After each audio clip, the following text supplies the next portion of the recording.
जय हिंद जय भारत मित्रों, आप सभी का स्वागत है शिवम सर बस्ती वाले यूट्यूब चैनल पर। मित्रों, जैसा कि आप जान रहे हैं कि सुपर 30 बैच चल रहा है। कक्षा 12 का जीव विज्ञान बहुत इंपॉर्टेंट टॉपिक चल रहा है। जितने भी इंपॉर्टेंट टॉपिक है सब आपको हम बता रहे हैं और पढ़ा रहे हैं। ठीक है, नर जनन तंत्र आपको बता दिया गया है। मादा जनन तंत्र जो है इसका हम वीडियो लेकर आ गए हैं और फटाफट वीडियो को शेयर कर दीजिए और चारों तरफ फैला दीजिए। ठीक है, देखिए बहुत इंपॉर्टेंट टॉपिक है मादा जनन तंत्र। नर जनन तंत्र का मतलब होता है, हम पुरुषों के बारे में पढ़ रहे थे और ये नर जनन तंत्र है मतलब हम महिलाओं और स्त्रियों के बारे में पढ़ने वाले हैं।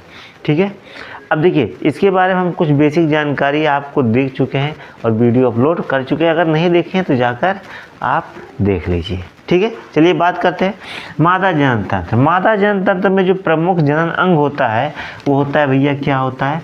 अंडाशय होता है। क्या होता है?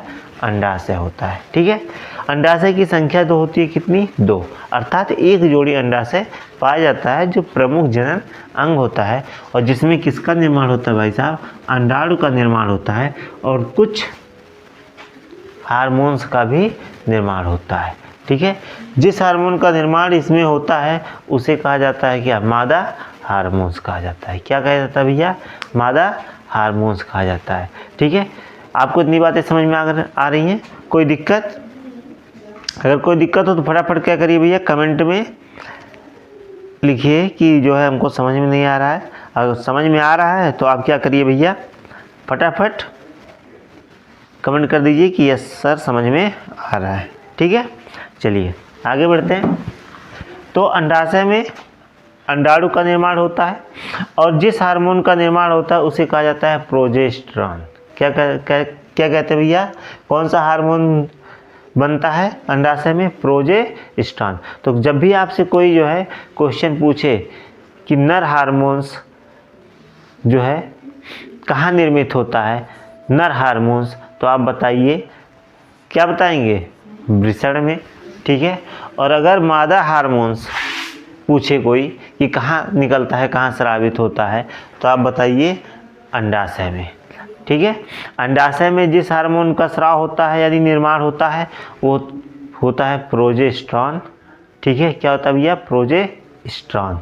ठीक है, और क्या होता है? एस्ट्रोजन। ठीक है, और टेस्टोस्टेरॉन का निर्माण कहाँ होता है भैया? वृषण में होता है। कहाँ होता है? वृषण में। ठीक है, चलिए आगे बढ़े। अब देखिए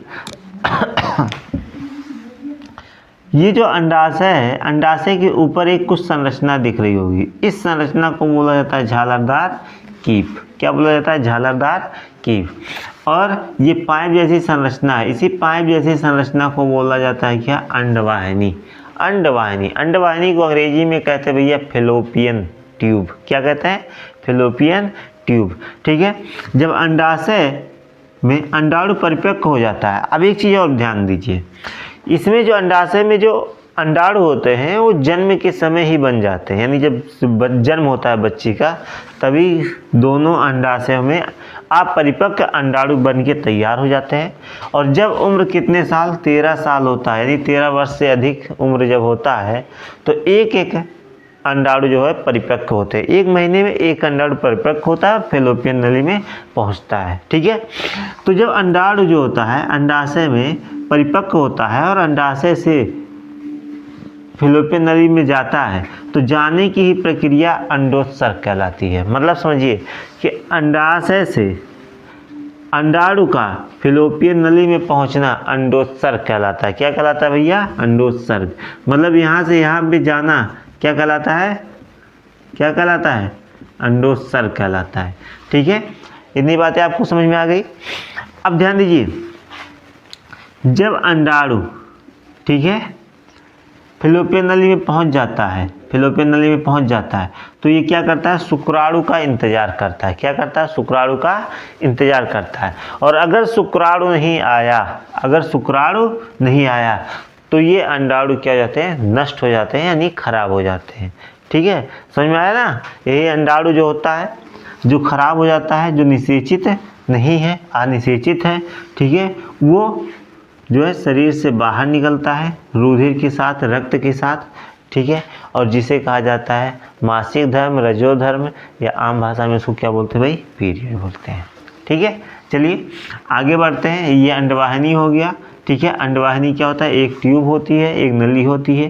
ठीक है, जो क्या करता है, अंडाणु को गर्भाशय तक पहुंचाने का कार्य करता है। निषेचन भी होता है कहाँ में, अंडवाहिनी में निषेचन भी होता है। ठीक है, तो आपसे अगर कोई पूछता है कि भाई निषेचन कहाँ होता है, बता दोगे गर्भाशय में? नहीं, क्या बताओगे कि निषेचन की क्रिया कहाँ होती है, अंडवाहिनी में होती है। अंडवाहिनी में ही क्या करता है, अंडाणु जो होता है वो शुक्राणु का इंतज़ार करता है, और जब इंतज़ार करते करते करते करते शुक्राणु नहीं पहुंचता है तो ये अंडाणु क्या हो जाता है भैया, ख़राब हो जाता है।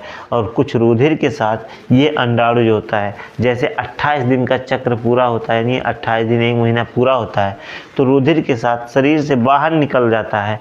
ठीक है, और इसे ही क्या कहते हैं, रजोधर्म कहते हैं या मासिक चक्र कहते हैं, जो कुछ भी कहते हो। ठीक है, आप पढ़े होंगे। चलिए, समझ में आया ना? चलिए अब आगे आएंगे तो ये खाली भाग है, इस खाली स्थान को कहा जाता है गर्भाशय, और दोनों तरफ जो है गर्भाशय ग्रीवा है। ठीक है, गर्भाशय में ही दोनों तरफ क्या होती हैं, दीवारें होती हैं। जब निषेचन हो जाता है और भ्रूण यहाँ तक पहुँचता है, ठीक है, तो इसी दीवार में भ्रूण जो है चिपक जाता है और भ्रूण को पोषण मिलना प्रारंभ हो जाता है। ठीक है, नीचे वाला भाग आप देख रहे हैं, ये नीचे वाले भाग को कहते हैं भैया योनि। क्या कहते हैं, योनि। ठीक है, क्या कहते हैं, योनि। ठीक है, इसी योनि के रास्ते शुक्राणु अंदर जाता है। किसके रास्ते, योनि के रास्ते ही शुक्राणु अंदर जाता है। योनि कहाँ होता है, आप लोग कमेंट में बताइए। ठीक है, समझ में है ना, योनि कहाँ होता है, तो योनि ध्यान दीजिए कहाँ होता है, मूत्र मार्ग और गुदा द्वार के बीच में क्या होता है भाई साहब, योनि होता है। ठीक है, और योनि का केवल 2 काम होता है।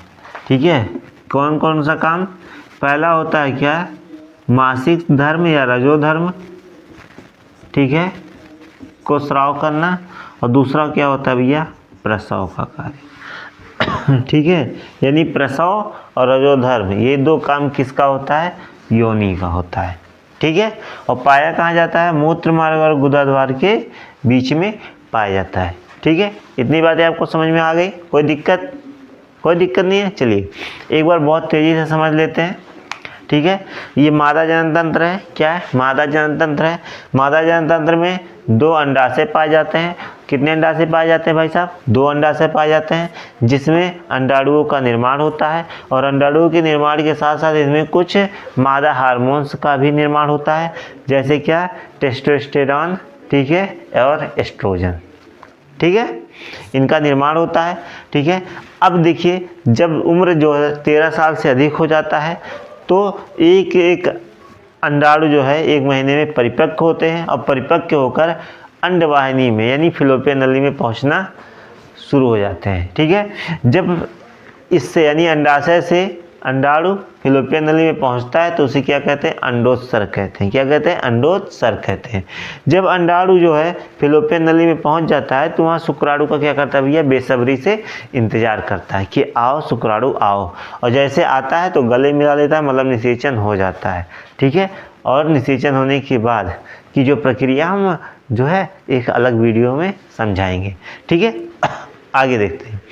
अगर निषेचन नहीं होता है तो क्या होता है, ये अंडाणु खराब हो जाता है, रद्द हो जाता है, बेकार हो जाता है, और कुछ रुधिर के साथ 28 दिन पर क्या होता है, ये शरीर से बाहर निकल जाता है योनि के रास्ते से, जिसे क्या कहा जाता है, रजोधर्म कहा जाता है, मासिक चक्र कहा जाता है, महीना कहा जाता है, या फिर पीरियड कहा जाता है। इतनी बातें आपको समझ में आ गई।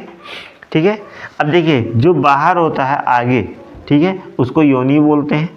ठीक है, योनि जो होता है वो मूत्र मार्ग और गुदा द्वार के बीच में होता है। ठीक है, इसका मुख्य काम क्या होता है, रजोधर्म को स्रावित करना और प्रसव करना, और इसी के रास्ते यानी योनि के रास्ते शुक्राणु अंदर जाता है निषेचन के लिए। ठीक है, इसी तरह से बना चढ़ा के अगर पूछता है कि मादा जनतंत्र का सचित्र वर्णन बताइए या मादा जनतंत्र क्या होता है ये बताइए, ऐसे बढ़ा चढ़ा के आप क्या करिए भैया, कॉपी में लिख दीजिएगा। लेकिन ध्यान रहे जो भी लिखिएगा इसी से संबंधित, जब ऐसा क्वेश्चन आएगा, जो भी क्वेश्चन आए तो क्वेश्चन से संबंधित ही आप आंसर दीजिए। ये नहीं कि आप गाना लिख दीजिए, सारे लिख दीजिए तो आपको नंबर मिलेगा, ऐसा नहीं है। जो क्वेश्चन पूछे, जितना क्वेश्चन पूछे उतना ही आप जवाब दीजिए। ठीक है, तो मादा जनन तंत्र आपको समझ में आया होगा। अगर समझ में आया होगा तो फटाफट क्या करिए भैया, कमेंट कर दीजिए और वीडियो को शेयर कर दीजिए। और इसी के बारे में दूसरा वीडियो भी आएगा जिसमें आपको बताया जाएगा कि निषेचन के बाद की प्रक्रिया क्या क्या होती है, जब भ्रूण का निर्माण कैसे होता है। ठीक है, या फिर जब अंडाणु में शुक्राणु प्रवेश कर जाता है तो कौन कौन सी प्रक्रियाएं होती हैं, इसको हम देखेंगे अगले वीडियो में। बहुत इंपॉर्टेंट टॉपिक वो भी है। ठीक है, मिलते हैं। जय हिंद, जय भारत अगले वीडियो में।